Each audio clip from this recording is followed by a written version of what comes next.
बहुत शानदार तरीके से गौरी जी का स्वागत करता हूँ। दो बुजुर्गों के बीच फंसी है। वाह वाह वाह वाह वाह, भगवान का सब ऐसा लग रहा है दो ट्रैक्टरों के बीच में एक BMW बैठी है। हाय हाय हाय,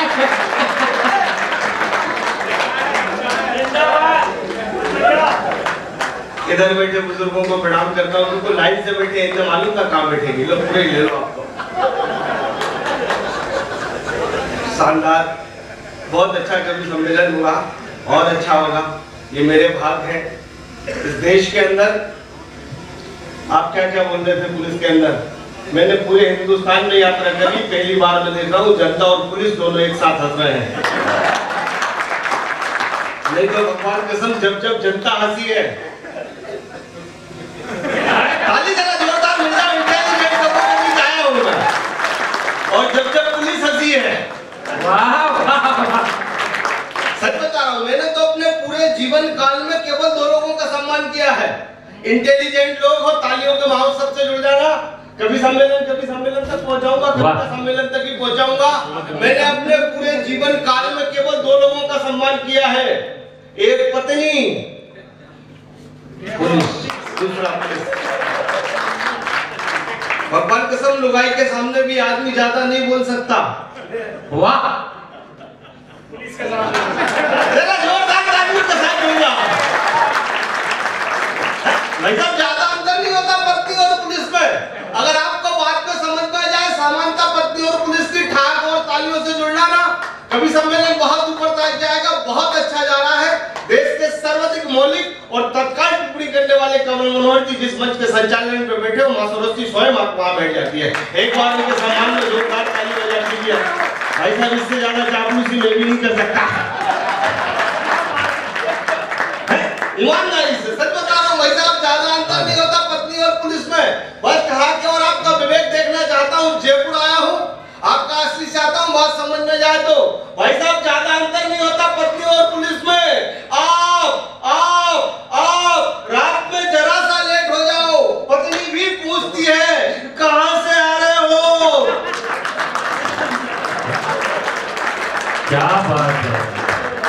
और दूसरी टिप्पणी आपको समझ में जाए तो तालियों के महोत्सव से बता देना। आप जरा सी पी के आ जाओ, पत्नी भी पूछती है कहां से पी के आ रहे हो। वाह वाह वाह वाह, ये तालियों का घटा तो बढ़ा देना। अगर तीसरी टिप्पणी समझ में जाए, मैं इंटेलिजेंट लोगों के बीच हूं साहब। पत्नी अगर हाथ उठा दे तब भी आप कुछ नहीं कर सकते।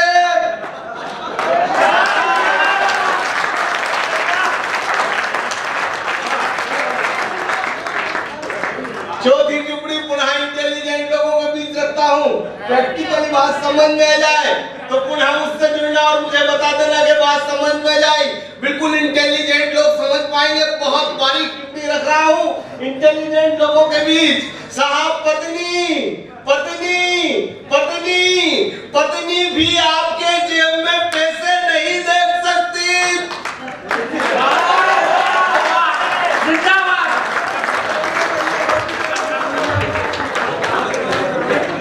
I love you। इससे सच बता रहा हूँ भाई साहब, बदल जाती है। पांचवी टिप्पणी पुनः रखता हूँ। अगर लग जाए कि सच्ची और अच्छी टिप्पणी है तो लक्ष्मण नेपाली के समर्थन में बता देना तालियों के महोत्सव के साथ। उत्तर प्रदेश, बिहार, महाराष्ट्र, राजस्थान, गुजरात, यूपी, कहीं से भी पतली नहीं आना। शादी के शुरू के 3 साल बिल्कुल दुबली पतली स्लिम, उसके बाद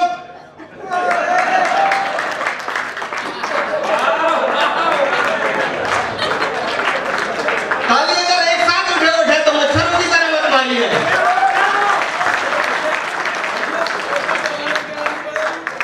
और चौथी टिप्पणी लक्ष्मण नेपाली आकर हिंदुस्तान के सिपाही के सम्मान में सबसे कड़वी और सच्ची टिप्पणी कर जाए तो पुलिस के सम्मान में लगातार हृदय से 30 सेकंड ताली बजा के बताना कि सिपाही तुम क्यों बड़े हो, फौजी तुम क्यों बड़े हो।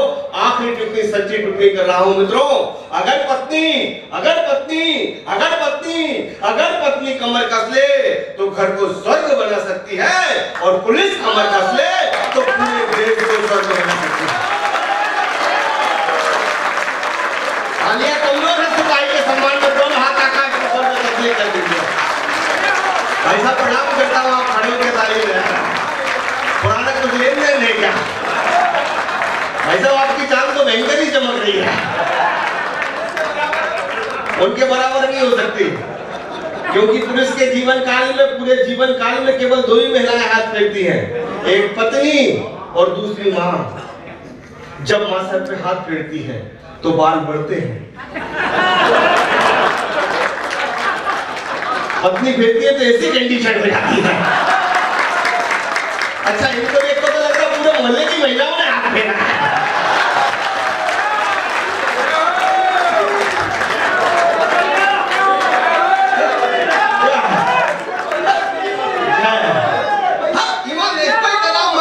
मैं तो नेपाल से आया, भगवान के सब जैसे नेपाल से आया। वो एक भाई साहब मुझसे पूछने लगे, बोले लक्ष्मण नेपाली समझ में नहीं आता, तुम्हारे नेपाल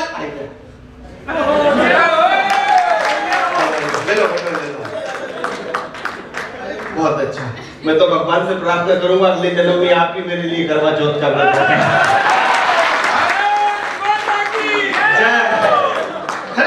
ईमानदारी से बता रहा हूं, मैं तो नेपाल से जैसे ही हिंदुस्तान आया, वो एक भाई साहब मेरे पास आए, बोले लक्ष्मण नेपाली समझ में नहीं आता, तुम्हारे नेपाल की जनसंख्या मात्र 3 करोड़ और हिंदुस्तान की जनसंख्या करीब 1.5 अरब, क्या मामला है? मैंने कहा कुछ भी मामला नहीं है, हमारे नेपाल का मात्र एक नियम है। बोले क्या नियम है? मैंने कहा हमारे नेपाल का नियम है कि हमारे दो जितने भी ज्यादा हो इंडिया पहुंचा दो। भगवान का सब टेंशन खत्म। नेपाली तो टेंशन ही नहीं लेता भाई साहब। मैं तो स्कूल गया, टीचर बोले सारी क्लास खड़ी हो जाओ, सारी क्लास खड़ी हो गई। बोले लक्ष्मण नेपाली तुम भी खड़े हो जाओ, मैं भी खड़ा हो गया। बोले समझ में नहीं आता, पूरी क्लास में अकेला तू फेल हुआ है। मैंने कहा भगवान कसम सर इस बात में मुझे जरा भी घमंड नहीं है।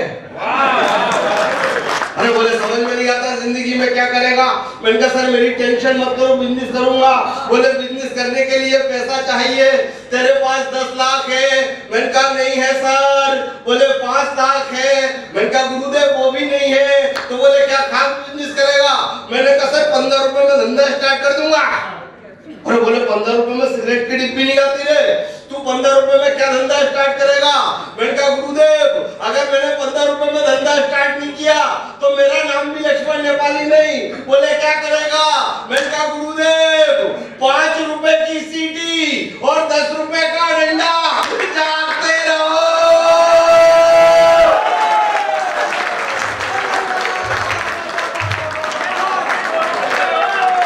देश की जनसंख्या बढ़ाते रहो।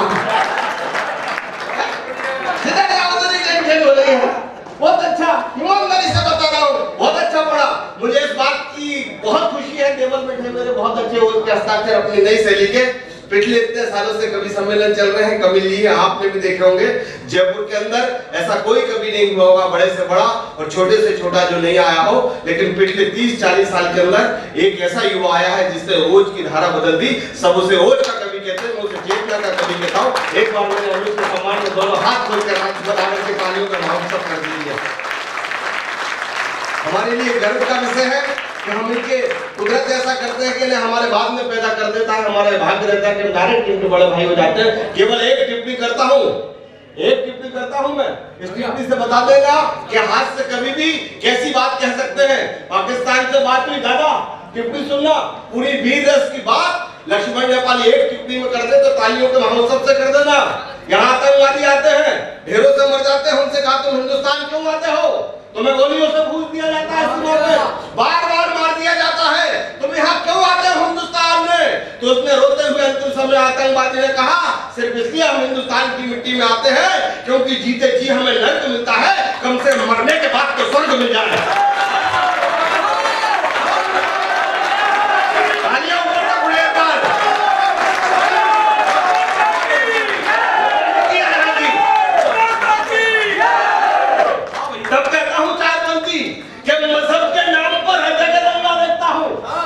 कि मजहब के नाम पर हर जगह दंगा देखता हूँ, कि मजहब के नाम पर हर जगह दंगा देखता हूँ। मैं एक गिलास पानी में भी गंगा देखता हूँ, कि मजहब के नाम पर हर जगह दंगा देखता हूँ। मैं एक गिलास पानी में भी गंगा देखता हूँ। और एक तुम हो, और एक तुम हो, और एक तुम हो के ख्वाबों में देखते हो महबूबा, और एक मैं हूँ के भी ख्वाबों में तिरंगा देखता हूँ। एक मैं हूँ के भी ख्वाबों में तिरंगा देखता हूँ। एक मैं हूँ के भी ख्वाबों में तिरंगा देखता हूँ। एक मैं हूँ के भी ख्वाबों में तिरंगा देखता हूँ। एक मैं हूँ के भी ख्वाबों में तिरंगा देखता हूँ। मुझसे एक व्यक्ति कहने लगे, लक्ष्मण हिंदुस्तान में आ गए तुम, आज भी अपने नाम के पीछे नेपाली लगाते हो, हिंदुस्तानी लगाया करो। तुम नेपाली क्यों लगाते हो? मैंने कहा हिंदुस्तान का नियम है, संविधान का नियम है कि अगर आप हिंदुस्तानी होते हुए भी आपकी आर्मी में जाओगे तो आपको पूरी हाइट की जरूरत पड़ेगी, लेकिन हिंदुस्तान की आर्मी में भी नेपाली अगर 2 इंच का छोटा स्वीकार कर लेते हैं। मोदी ने कहा था कि अगर कोई सिपाही ये कह दे कि मुझे मृत्यु से डर नहीं लगता, या तो वो झूठ बोल रहा है या वो गोरखा है कोई सिपाही। दोनों हाथ खोले, एक बार तालियों का महोत्सव से बता देना मुझे। तब कि जिसका खाते हैं उसका निभाते हैं, जिसका खाते हैं उसका निभाते हैं, जिसका खाते हैं उसका निभाते हैं। उठ के वंदे मातरम गाते हैं कि जिसका खाता है उसका निभाते हैं। उठ के वंदे मातरम गाते हैं और जाकर सरहदों से पूछो कितने नेपाली खून बहाते हैं। जाकर सरहदों से पूछो कितने खून बहाते हैं। जबकि कोई बाहर मुल्क का आदमी हिंदुस्तान की तरफ गोलियां उठाता है। मित्रों, ईमानदारी से यहाँ पढ़े लिखे लोग बैठे हैं, ध्यान रखना, चाहे वो कारगिल युद्ध हो, कोई सा भी युद्ध हो, बाद में हिंदुस्तान के सिपाही आते हैं, सबसे पहले नेपाली आदमी अपने सीने पे गोली खाता है। भारत माता की, भारत माता की, भारत माता की।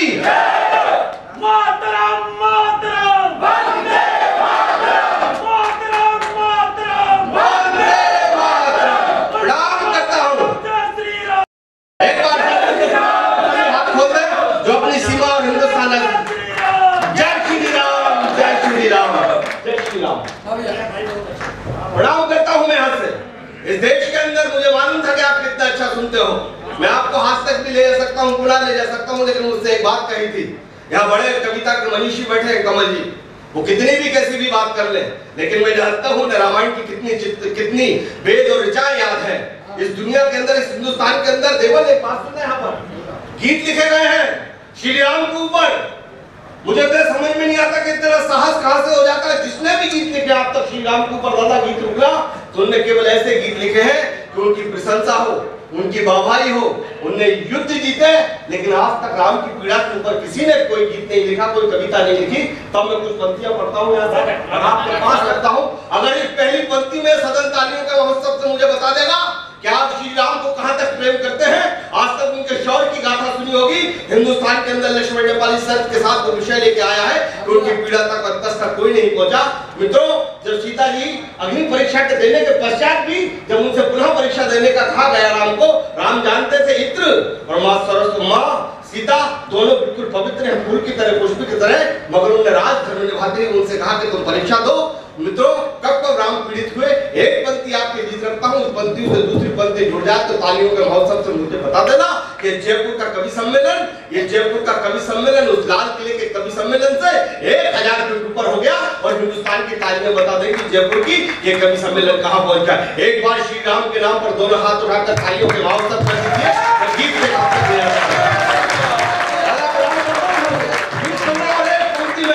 साहस करता हूं, आशीष चाहता हूं आपका। अगर इस साहस में आपने सही से आशीष दे दिया, अगर मैं राम की आंखों तक पहुंच गया हूं, उनकी पीड़ा तक पहुंच गया हूं, श्री राम की पीड़ा तक, तो आप मुझे बताना कि लक्ष्मण तुझे अधिकार है राम तक पहुंचने का। बस यहां से पढ़ता हूं कि स्वयं से तब हारे थे राम। भैया राम बेटा कि स्वयं से, याद है यहां से कि स्वयं से बस तालियों का महोत्सव से जुड़ा। भैया 1 मिनट रुक जा बेटा, छोटू 1 मिनट रुक जा, ये गीत 2 मिनट का है। छोटू मेरे बच्चे 2 मिनट बैठ जाओ, उसके बाद बांट देना। ये गीत ऐसा है, ये मैं गीत नहीं लिख रहा हूँ, कविता नहीं लिख रहा हूँ, ये भाव नहीं लिख रहा हूँ, मैं श्री राम की आरती कर रहा हूँ और मैं नहीं चाहता कि कोई आपने ताली हाथों में बजाई तो आपके हाथों में अनुभूति हुई होगी मित्रों आनंद की। आपका सर और ओठ हिले होंगे तो तो आपकी अनुभूति हुई होगी आपको इस बात की, आनंद की। लेकिन मैं दावा कर रहा हूँ जब आप श्री राम के ऊपर ताली बजाओगे तो आपको श्रद्धा की ताली मिलेगी, आपको भाव और भक्ति की ताली मिलेगी। ताला प्रणाम करता हूँ यहाँ से, ध्यान देना और गीत पढ़ता हूँ यहाँ से पहले मित्रा कि स्वयं से तब हारे थे राम, कि स्वयं से तब हारे थे राम, कि स्वयं से तब हारे थे राम, कि आंखों में आंसू भर करके, कि आंखों में आंसू भर करके, कि आंखों में आंसू भर करके सिया ने जब अंतिम किया प्रणाम, अरे स्वयं से तब हारे थे राम। आंखों में आंसू भर करके, कि आंखों में आंसू भर करके आंखों में आंसू सिया ने जब अंतिम किया प्रणाम, अरे स्वयं से तब हारे थे राम, स्वयं से तब हारे थे राम। सारा पक्ष दुखी था कि श्री राम 14 वर्ष के लिए वन में चले गए, केवल वन हर्षित था इस बात के लिए कि श्री राम के चरण हमारे यहाँ तक आएंगे, इस वन तक आएंगे श्री राम के चरण, वन हर्षित था। तब दूसरा वन ध्यान से रखता हूँ कि प्रभु वन में वास करेंगे, कि प्रभु वन में वास करेंगे, कि प्रभु वन में वास करेंगे। अरे हर्षित होकर वन हर्षाया कि प्रभु वन में वास करेंगे, हर्षित होकर वन हर्षाया। अरे सूखा तना था कई वर्षों से, पुष्पित होकर वो लहराया। अरे दौड़ा दौड़ा एक कांटा आया, बोला मैं भी प्रभु के दर्श करूंगा। अरे तुमने बाहर से स्पर्श किया है, मैं अंतर से स्पर्श करूंगा।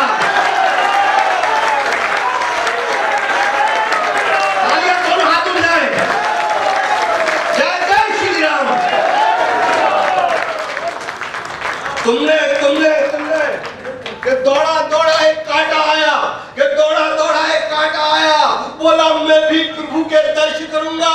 अरे तुमने बाहर से स्पर्श किया है, मैं अंदर से स्पर्श करूंगा, तो मैं अंदर से स्पर्श करूंगा। तो देख भाव सूल का, अरे भान हुआ प्रभु को फूल का। तो जानकी संग, तो जानकी संग, तो जानकी संग लक्ष्मण से बोले कुछ क्षण तुम भी कर लो विश्राम, स्वयं से तब हारे थे राम, स्वयं से तब हारे थे राम, स्वयं से तब हारे थे राम, स्वयं से तब हारे थे राम, स्वयं से तब हारे थे राम। इतिहास उठा के देख लेना, कई दिन की यात्राओं में लगातार होने के बाद गला साथ नहीं दे रहा, लेकिन मैं जानता हूं जहां गला साथ नहीं देता वहां परमात्मा साथ देता है। आखिरी बंद आप तक पहुंचे और मुझे आशीष देना कि लक्ष्मण नेपाली कहां तक बात दे गया। पढ़ता हूं यहां से, एक प्रयोग इस देश में हुआ है, एक रिश्ता हुआ है, एक दोहा हुआ है। क्षमा चाहता हूं बड़ा कद है उनका, लेकिन मैं साहस करना बचपन से जानता हूं, ये सच कहने का साहस रखता हूं। एक दोहा आया, उसने हिंदुस्तान भारत की प्रॉपर्टी बदल दी। उसमें कहा गया रहीमन ने कि रहीमन धागा प्रेम का ना तोड़ो चटकाए, टूटे तो फिर जुड़े नहीं, जुड़े गांठ पड़ जाए। लक्ष्मण नेपाली कहता है अगर प्रेम भरत और राम जैसा हो तो दुनिया की कोई गांठ उसे नहीं तोड़ सकती। दोहा आपके बीच रखता हूं, आशीष देना पहली दफा पढ़ रहा हूं किसी कैमरा और माइक के सामने। आशीष देना लक्ष्मण नेपाली कहता है कि प्रेम है तो पक्का है। तब कहता हूं मैं कि पक्का धागा प्रेम का, कि पक्का धागा प्रेम का। हम लोग एक मन थे। राम करता हूं, क्या कविता सुन रहे हैं आप? मेरे अंतस से निकलने के पहले आपके अंतस तक पहुंच रही है।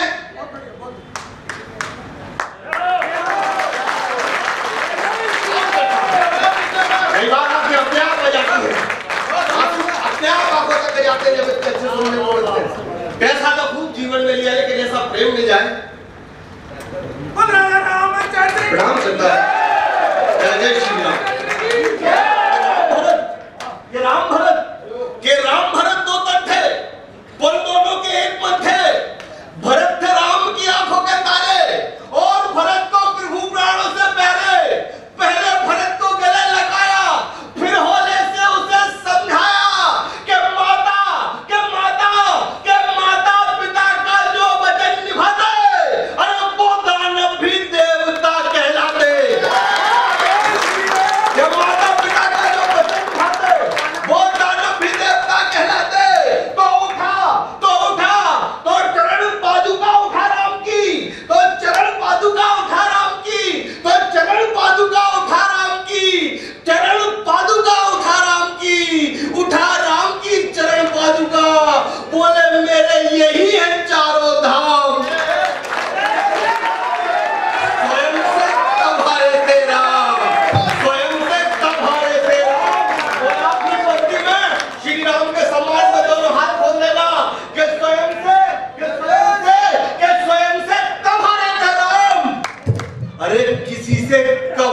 थे राम।